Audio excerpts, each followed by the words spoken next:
નમસ્કાર વિદ્યાર્થી મિત્રો, આપણે અગાઉના લેક્ચરમાં શીખી ગયા કે કોઈ પણ અપૂર્ણાંક આપ્યા હોય એમાંથી કયો અપૂર્ણાંક નાનો છે, કયો અપૂર્ણાંક મોટો છે, ચડતા ઉતરતા ક્રમમાં ગોઠવતા શીખ્યા. તો એને લગતા આજે આપણે એક્ઝામ્પલ જોઈશું કે જો એક્ઝામ્પલ નંબર 1 12/15, 27/15, 18/15 અને 14/15 પૈકી સૌથી મોટો અપૂર્ણાંક કયો છે? આપણે આને જનરલ રીતે સામાન્ય રીતે એવી સંખ્યા હોય કે 12, 15, 18, 24, તો એ સંખ્યામાંથી આપણને ખ્યાલ આવી જાય છે કે સૌથી મોટી સંખ્યા કઈ છે. તો આપણે કહી શકીએ છીએ કે 24 જે છે એ આપણી સૌથી મોટી સંખ્યા છે. તો આવી રીતના અહીંયા જે છે આપણને અપૂર્ણાંક આપ્યા છે, એમાંથી આપણે સૌથી મોટી સંખ્યા કઈ છે એ જોવાની છે. પહેલા જોઈએ કે કયા કયા અપૂર્ણાંક છે આપણી પાસે. 12/15, 27/15, 18/15 અને 14/15 આ ચાર અપૂર્ણાંક છે. હવે આપણે આમાં શું નક્કી કરવાનું છે? સૌથી મોટો અપૂર્ણાંક કયો છે? તો પહેલા આજે આપણને ચાર અપૂર્ણાંક આપ્યા છે એમાં એ નોટિસ કરવાનું છે કે આપણે જો અગાઉ શીખ્યા કઈ રીતના નોટિસ કરવાનું કે આ છેદ સમાન હોવા જોઈએ અથવા તો અંશ સમાન હોવા જોઈએ, એ રીતના શીખ્યા. તો અહીંયા જો જોઈએ બધાના છેદ જો છેદ જે છે સમાન છે, છેદ સમાન છે, બધી જ અપૂર્ણાંકના છેદ સમાન છે. તો આપણે જોયા કે જો છેદ સમાન હોય તો છેદ સમાન તો આપણે શું શીખ્યા? છેદ સમાન તો સૌનું, છેદ સમાન તો સૌનું. તો જો આ બધા જ અપૂર્ણાંકમાં છેદ સમાન છે તો સૌનું એટલે કે જે અપૂર્ણાંક મોટો હોય છે, બરોબર, એટલે કે જે અપૂર્ણાંકનો અંશ સૌથી મોટો એ અપૂર્ણાંક સૌથી મોટો થશે. તો હવે જોજો, હવે અપૂર્ણાંકના અંશ ચેક કરો. છેદ તો બધાના સરખા જ છે. હવે અંશ ચેક કરો કયા છે? 12, 27, 18 અને 14. અંશ 12, 27, 18 અને 14. આમાંથી સૌથી કોણ મોટા છે? સૌથી મોટા કોણ છે? 27. 27 સૌથી મોટા છે. તો 27 સૌથી મોટા વાળો અપૂર્ણાંક કયો છે? તો 27/15. તો જો આપણને જે અપૂર્ણાંક ચાર આપ્યા છે એમાં સૌથી મોટો અપૂર્ણાંક કયો થશે? 27/15. હવે હું આપણો ઓપ્શન કયો છે? Option number B. તો આપણો જવાબ શું આવશે? બી. નેક્સ્ટ એક્ઝામ્પલ, અપૂર્ણાંક સંખ્યાઓ 11/25, 11/27, 11/13 અને 11/19 ને ઉતરતા ક્રમમાં ગોઠવો. તો પહેલા જો આપણે શું પહેલા અપૂર્ણાંક સંખ્યાઓ કઈ કઈ આપી છે એ જોઈ લઈએ. તે અપૂર્ણાંક સંખ્યાઓ કઈ છે? 11/25, બીજું 11/27, 11/13 અને 11/19. ચાર અપૂર્ણાંક સંખ્યા આપી છે. હવે જો જોઈએ આપણે શેમાં ગોઠવવાનું છે? ઉતરતા ક્રમમાં. શેમાં ગોઠવવાનું છે?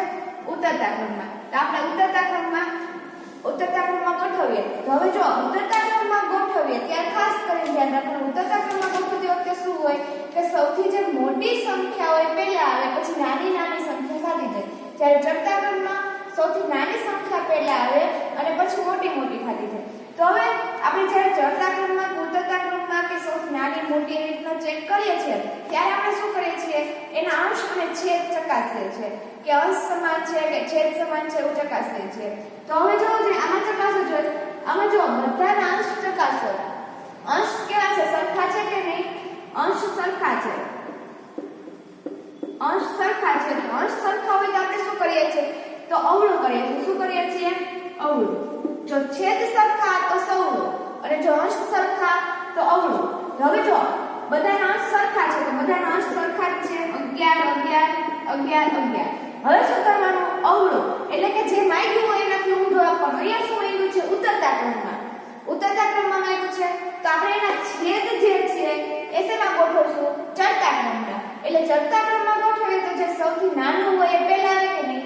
આમ ઉતરતા ક્રમમાં જનરલી રીતે જે સૌથી મોટી સંખ્યા હોય એ પહેલા આવે, પરંતુ અહીંયા અંશ સમાન છે તો જે સૌથી નાની સંખ્યા છે એ પહેલા આવશે પહેલા. તો હવે જોવો જોઈએ આમાંથી સૌથી નાની સંખ્યા કોણ છે? 25, 27, 13 અને 19. છેદ ચકાસવાના. એમાંથી સૌથી નાની સંખ્યા કઈ છે? 13. તો 13 જે છે એ સૌથી પહેલા. પછી એનાથી મોટી સંખ્યા કોણ થશે? 19. પછી કેમ આવશે? 19. એના પછી પછીની સંખ્યા કોણ થશે 25 તો કોણ આવશે 25 અને લાસ્ટ સંખ્યા કઈ છે 27 તો હવે જોજો આપણે આ સંખ્યાને આપણે શેમાં ગોઠવી કહેવાય તો કે ઉત્તરતા ક્રમમાં હવે જો 11/3 આ ઉત્તરતા ક્રમમાં થશે 11/19 11/25 અને 11/27 એટલે કે આમાં જે 11/13 જે છે એ સૌથી મોટી સંખ્યા છે જ્યારે 11/27 એ સૌથી નાની સંખ્યા છે અને આમ પણ તમે જો કે 11 ના 13 ભાગ પાડો બરોબર આપણી પાસે કોઈ 11 વસ્તુ હોય એના 13 ભાગ પાડો 11 વસ્તુના તમે 27 ભાગ પાડો કયા ભાગ સૌથી મોટા થાય તો આ 13 ભાગ પાડ્યો એ જ મોટા થાય કે નહીં આના ઉપરથી પણ આપણને ખ્યાલ આવી જાય કે 11/13 11/19 11/25 ને 11/27 આ સંખ્યાને આવી રીતના ઉત્તરતા ક્રમમાં ગોઠવી શકાય એક્ઝામ્પલ નંબર 3 3/5 7/10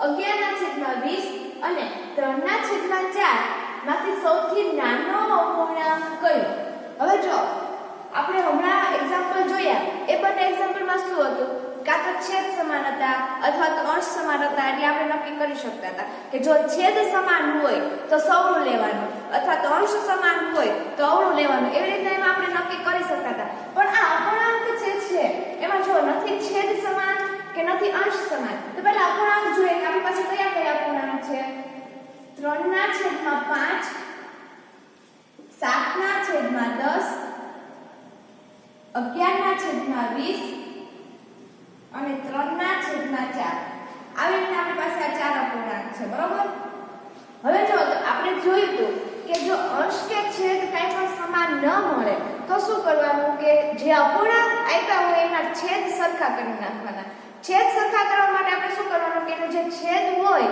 એનો શું લઈ લેવાનું લસા લઈ લેશું તો હવે જો આ બધા અપૂર્ણાંકને આપણે લસા લેશું તો એના છેદ કયા કયા છે 5 10 20 અને 4 આ બધાનો લસા લ્યો 5 10 20 અને 4 આ ચારેય સંખ્યાનો લસા લઈએ તો પહેલા આપણે 2 વડે ભાગ ચલાવીએ 2 વડે ચલાવીએ તો જો 2 વડે ચલાવીએ તો ક્યાં ચાલશે જોજો 5 જે છે અવિભાજ્ય સંખ્યા છે તો ત્યાં ચાલશે ને 5 ના 5 રહેશે હવે 10 બેકી સંખ્યા છે 2 5 10 થશે કેટલા થશે 2 5 10 હવે જોજો 20 ના 2 ભાગ પાડો એટલે કે 10 2 20 થશે કે નહીં હવે 4 પણ બેકી સંખ્યા 2 ના ઘડિયામાં આવે 2 2 4 ફરીથી હવે જો હજુ અહીંયા આપણી પાસે 10 અને 2 બંને બેકી સંખ્યા છે 2 ના ઘડિયામાં આવે છે તો ફરીથી હજી આપણે 2 વડે ભાગ ચલાવશું 2 વડે ચલાવીએ તો જો 5 જે છે એ અવિભાજ્ય સંખ્યા છે એના ભાગ પડશે નહીં હવે જો 10 તો 2 5 10 અને 2 1 2 થશે બરોબર હવે જો આપણી પાસે અહીંયા 5 જ બેચા છે ને 5 અહીંયા તો એક આવી ગયો છે તો હવે કેટલાય ભાગ ચાલશે આપણે 5 તો અહીંયા 5 ભાગ ચલાવો 5 1 5 5 1 5 અને 5 1 5 જો છેલ્લે ત્યાં સુધી આપણે લસા લેતા હતા કે જ્યાં સુધી આપણને 1 ના મળે અહીંયા આપણને છેલ્લે 1 મળી જાય છે ને તો હવે જો આપણી પાસે ડાબી બાજુ જે સંખ્યા આવે એનો શું કરતા હતા આપણે ગુણાકાર તો ગુણાકાર કરો કે 2 * 2 * 5 તો જો લસા કેટલો મળશે લઘુત્તમ સામાન્ય અવયવ કયો મળશે 2 * 2 કેટલા થશે 4 અને 4 * 5 કેટલા થશે 20 એટલે 4 5 20 તો આ સંખ્યા કે જે છેદ આપ્યા હતા 5 10 20 અને 4 એનો લસા કેટલો થશે 20 અને આપણે આમ પણ નક્કી કરી શકીએ કે જો છેદ તમે ચકાસો તો જો 5 છે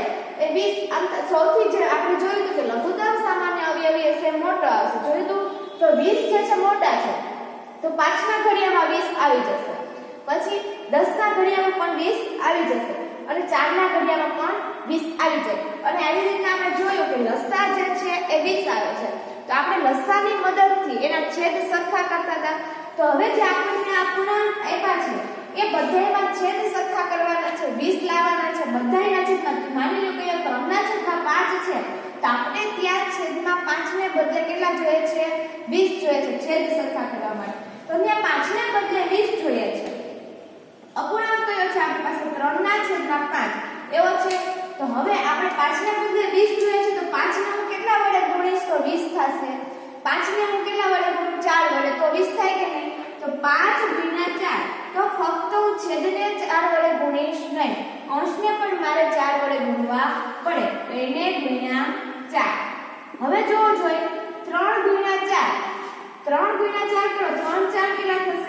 12 અને 5 4 20 થશે. તો જો આ પૂર્ણાંક આપણને કયો મળ્યો 12 ના છેદમાં 20. હવે અહીંયા કયો પૂર્ણાંક છે તો કે 7 ના છેદમાં 10. અહીંયા 7 ના છેદમાં 10, અહીંયા છેદ કેટલો છે 10 છે, છેદમાં 10 છે, પણ આપણે કેટલા જોયા છે 20. લસાઅ કેટલો આવ્યો છે 20, એટલે આપણે છેદમાં 20 લાવ્યા છે.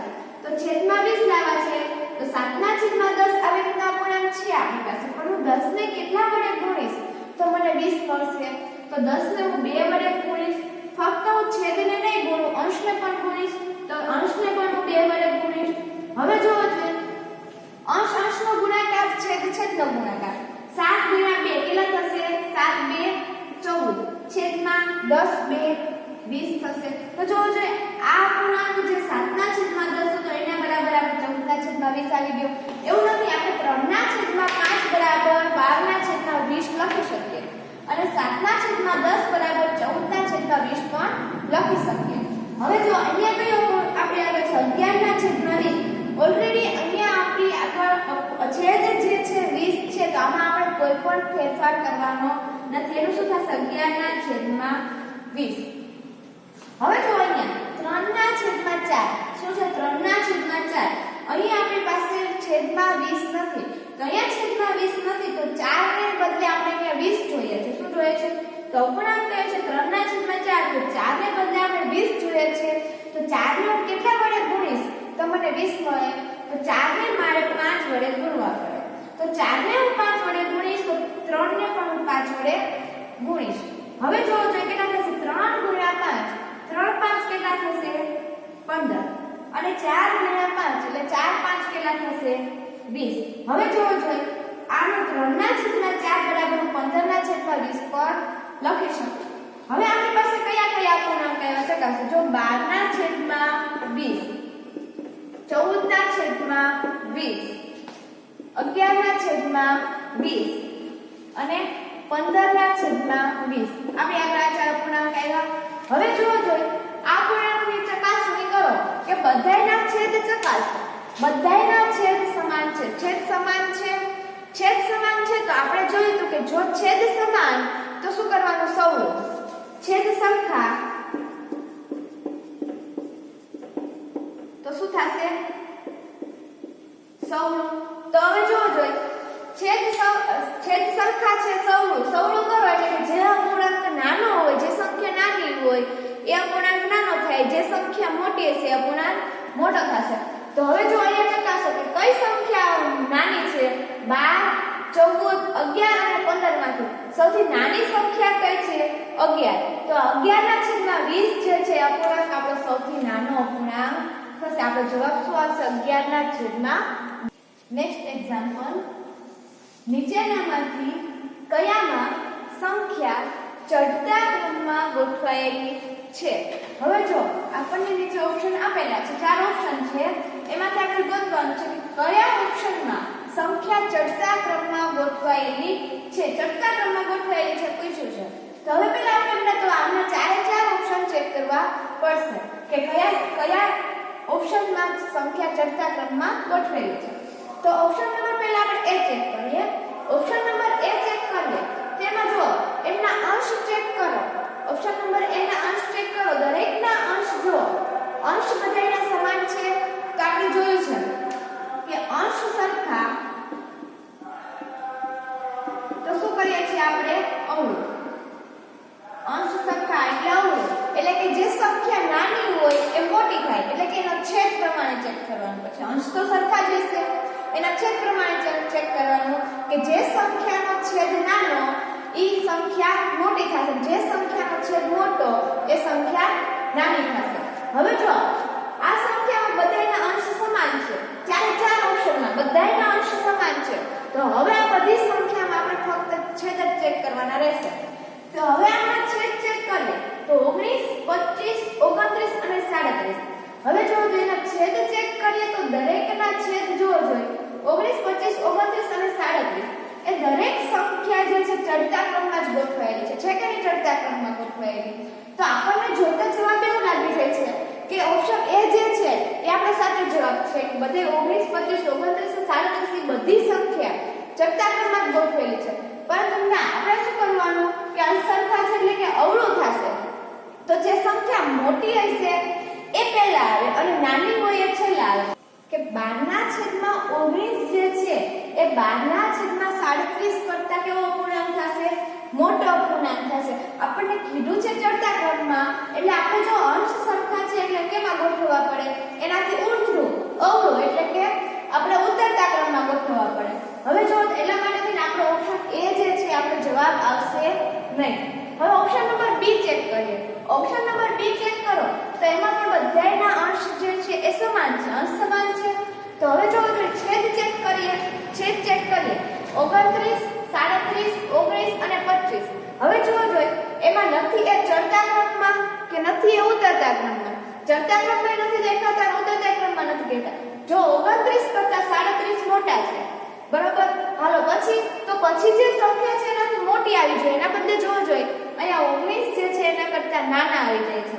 અને એના પછી 25 પાછા મોટા આવી જાય છે અહીંયા ચડતો ક્રમ નથી દેખાતો કે ઉતરતો ક્રમ પણ નથી દેખાતો માટે ઓપ્શન બી જે છે પણ આપણો જવાબ આવશે નહીં એટલે એ અને બી બંને કેન્સલ થઈ ગયા હવે આપણી પાસે બીજા ઓપ્શન સી અને ડી તો હવે ઓપ્શન સી માં ચેક કરીએ ઓપ્શન સી ચેક કરો તો જો 12/37 12/29 12/19 અને 12/25 એમાં ચેક કરો તો બધાના અંશ સમાન છે અંશ સરખા છે તો હવે જો છેદ ચેક કરવાના છેદ ચેક કરીએ તો 37 એના કરતા 29 નાના જો અહીંયા આપણને ખ્યાલ આવે છે આપણે જો અહીંયા કરતા ઊંધું થાય છે અહીંયા કે આપણે જો અવળું કરવાનું છે એટલે કે ચડતા ક્રમમાં ગોઠવવાનું છે આપણે શેમાં ગોઠવવાનું છે ચડતા ક્રમમાં ગોઠવીએ તો એના બદલે ઉલટું કરવાનું કે નહીં આપણે ચડતા ક્રમમાં ગોઠવીએ એટલે ઊંધું એટલે ઉતરતા ક્રમમાં ગોઠવવાના તો જો 37 કરતા 29 નાના છે એટલે ઉતરતા ક્રમમાં થશે પછી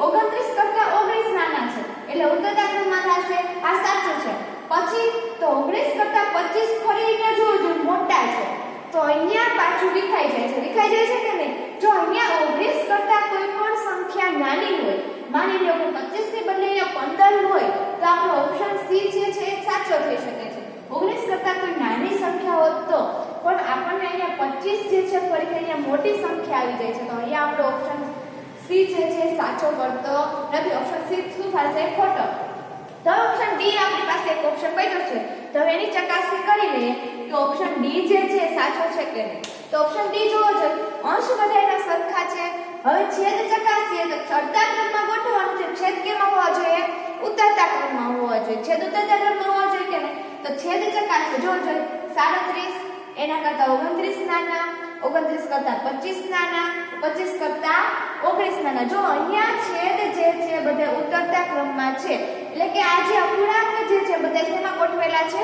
ચડતા ક્રમમાં તો આપણો જવાબ શું સાચો થશે ઓપ્શન ડી કે ઓપ્શન ડી માં જે બધા અપૂર્ણાંક છે શેમાં ગોઠવેલા છે ચડતા ક્રમમાં તો હવે આજે આપણે ચડતા ક્રમ અને ઉતરતા ક્રમના એક્ઝામ્પલ જોઈ ગયા કે ચડતા ક્રમમાં કોઈ પણ અપૂર્ણાંક આપણને બે અપૂર્ણાંક આપ્યા હોય તો એમાં સૌથી નાનો અપૂર્ણાંક કયો મોટો અપૂર્ણાંક કયો પછી તો કે ચડતા ક્રમમાં અપૂર્ણાંક કઈ રીતના ગોઠવવાના ઉતરતા ક્રમમાં કઈ રીતના ગોઠવવાના કે ચડતા ક્રમમાં જો ગોઠવવા હોય તો શું કરવાનું અંશ અને છેદ ચકાસવાના કે જો છેદ સરખા હોય તો શું થશે સવળું કરવાનું અને જો અંશ સરખા હોય તો શું કરવાનું તો કે અવળું કરવાનું અને જો અંશ કે છેદ બંનેમાંથી એક પણ સમાન ન હોય તો આપણે શું કરીએ છીએ એક તફાવતની રીત ચકાસી હતી આપણે ચકાસી હતી ને કે તફાવત ચેક કરી લેવાનો કે જો બંનેના તફાવત સરખા આવતા હોય તો પછી જે તફાવત પ્રમાણે કરતા હતા અને પછી શું કરતા કે અંશ કે છેદ સમાન ન હોય તો આપણે એના છેદ સરખા કરી લેતા હતા એવી રીતના આજે આપણે ચકાસી લીધું